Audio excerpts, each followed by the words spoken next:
इसको जानते हो, ये साधु नहीं है। साधु के मतलब अच्छा नहीं, ये कपटी है, ये कपटी है, ये कपट भेष धारण करके आया है। ये विष्णु है, देवता के काम बनाने के लिए आए हैं, देवता के काम बनाने के लिए आया है इधर। इसको साधु मत समझो, तुम्हारा हित नहीं करेंगे। न साधु मन्य दैत्यानाम महानुपतो अन्य, इसको साधु मत समझो, मने एक भीतर से कपट है। अच्छा, अब क्या करना चाहिए? देखो, तुमको 3 पग जो जमीन दे रहे हो, 3 पग में सारे नाप लेंगे। एक पांव से धरती, एक पांव से आकाश, और बस 2 ही पांव में समाप्त हो जाएगा तुम्हारा सारा ऐश्वर्य। तीसरा पांव तुम कहाँ दोगे? ये धड़ से पूरे यहाँ से लेकर वहां तक नाप लेंगे। अच्छा, दान की नीति बताते हैं, आप लोग ध्यान से सुनिए। शुक्राचार्य की नीति के अनुसार दान, आप अपने संपत्ति को 5 भाग में विभाजन करना चाहिए। वही नीति हम लोग को नहीं आता है। हर चीज में नीति है, राजनीति, धर्म नीति, अर्थ नीति, सब नीतियां। वो नीति की ज्ञान हम लोग को है नहीं, इसीलिए हम लोग पीछे पड़े। वो नीति क्या है? शुक्राचार्य की नीति, संपत्ति को आप 5 भाग में विभाजन करें। 100 रुपया है तो 20 रुपया आप किसके लिए देना चाहिए? अब देखिए, धर्माय, धर्म के लिए, यहाँ धर्म के लिए 20 रुपया दे दीजिए, और 20 रुपया यश के लिए दीजिए, कोई निशानी आदि के लिए दीजिए।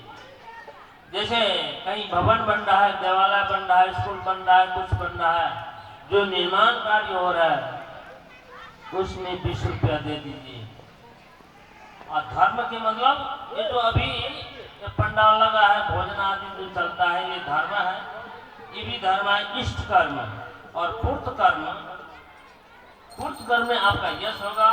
और अर्थाय 20 रुपया आप धन कमाने के लिए पूंजी भी रखिए, पूंजी खत्म कर देंगे तो खेल खत्म, पूंजी भी रखिए।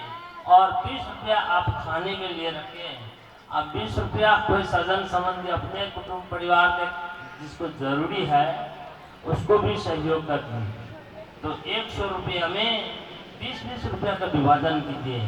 आपका 1 लाख रुपया है तो 20,000 रुपये से भाग दीजिए। करोड़ रुपया है तो उसी हिसाब से। जो बड़े बड़े अरबपति खरबपति है, अभी कुंभ मेला अगले साल लगेंगे, लाखों लाख करोड़ के करोड़ रुपया खर्च करते हैं, जिनके पास जितना है। तो यहाँ कहने का तात्पर्य ये है, जो सभी सारे संपत्ति खा मत लीजिए, कुछ दान भी कीजिए, कुछ यश के लीजिए, कुछ सहयोग भी कीजिए। सारा के सारे, और संपत्ति जिसको होता है, अन्न से संत खा करके संपत्ति खत्म कर लेते हैं।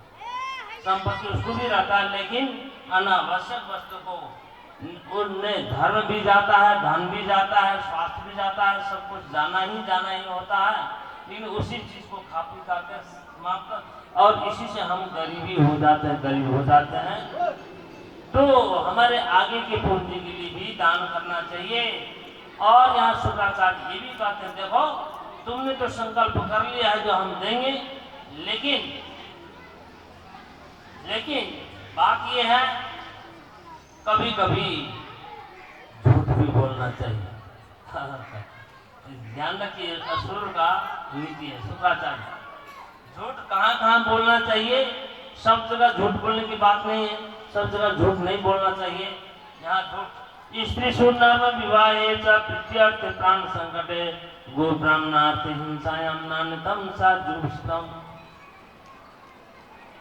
अच्छा, जहाँ गाय और ब्राह्मण की हिंसा होता हो, वहाँ रक्षा करने के लिए, देखिए वहाँ रक्षा करने के लिए झूठ बोलना चाहिए। जहाँ प्राण संकट आ जाए वहाँ झूठ बोल देना चाहिए। धन संपत्ति कमाने के लिए, बिजनेस व्यापार वाला झूठ बोलते हैं। तो वृद्धि अर्थ झूठ बोलना चाहिए। नर विवाह है तो विवाह करते समय पहले के जमाने में घूंघट लगाते थे, अभी तो वो चलन नहीं है। पहले अच्छे कन्या को दिखा देते, लड़की को दिखा करके, और पूर्व स्त्री के साथ विवाह करते। तो इस ये जो है शुक्राचार्य असुर की नीति है, हमारे देवता की नीति नहीं है। और स्त्री में भी झूठ बोलना चाहिए। स्त्री के पास सभी बात बोलेंगे तो सब वो ले लेंगे, इसीलिए स्त्री के पास भी झूठ बोलना चाहिए। ये शुक्राचार्य की नीति है। ये नीति समझाने पर भी बलि ने कहा मैंने हाँ बोल दिया हूं तो हाँ, नहीं असत्या करो अधर्म हुआ था भूरी। असत्य से बढ़कर के कोई अधर्म नहीं है, इसीलिए हम हाँ बोल दिए तो संपत्ति के लोभ से मैं झूठ नहीं बोलूंगा, तो दूंगा ही दूंगा, देने के लिए तैयार ही हो गए। गुरु की बात को नहीं मान।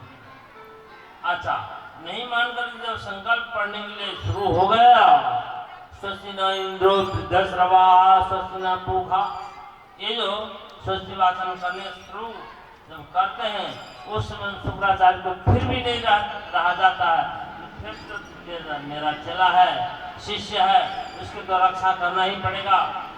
दो मुखा जो एक टोटी वाला लोटा होता है, एक तरफ से पानी डालते हैं, एक तरफ से पानी निकलता है, उसको शुद्ध माना जाता है।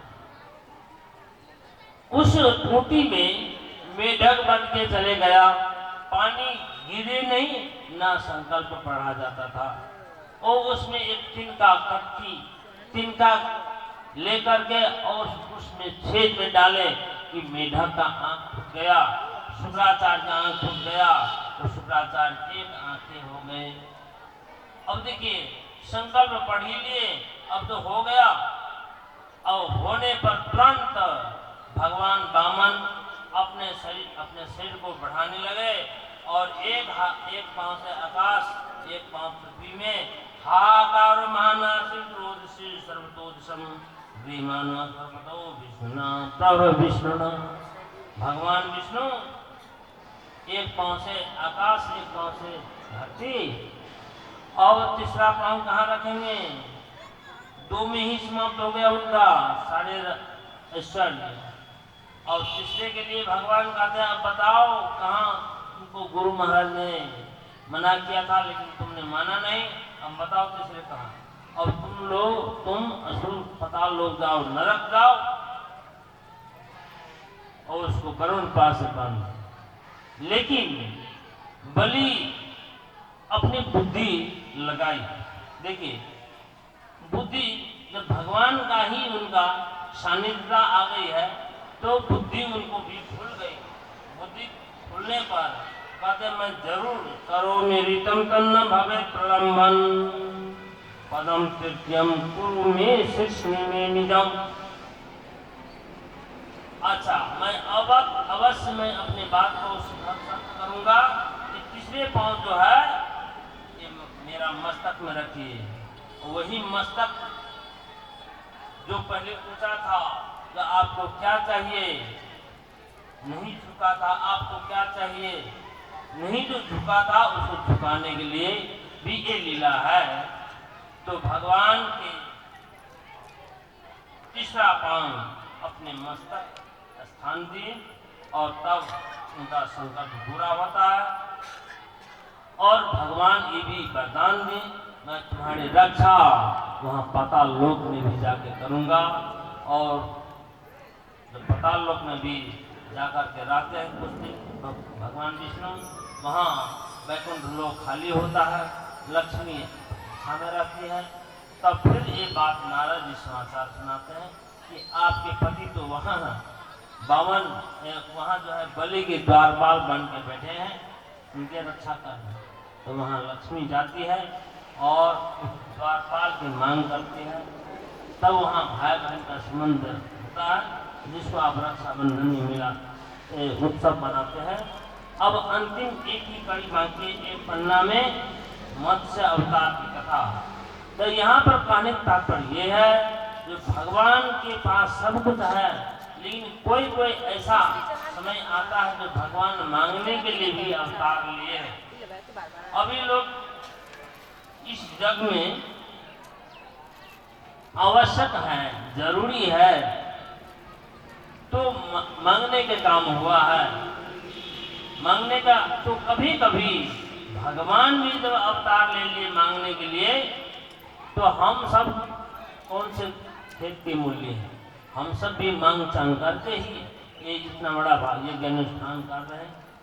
और जितना भी हो सके इस यज्ञ के लिए और अपनी निशानी के लिए, इसके साथ साथ इसमें दोनों कर्म रखा गया है, इष्ट कर्म और पूर्त कर्म। इष्ट कर्म पूर्त कर्म। इष्ट कर्म किसको कहते हैं, अपूर्त कर्म किसको कहते हैं? कर्म दो प्रकार का है, इष्ट कर्म और पूर्त कर्म। इष्ट कर्म जो अभी आप लोग यज्ञ में हैं, जो यज्ञ हो रहा है, इसको इष्ट कर्म कहते हैं।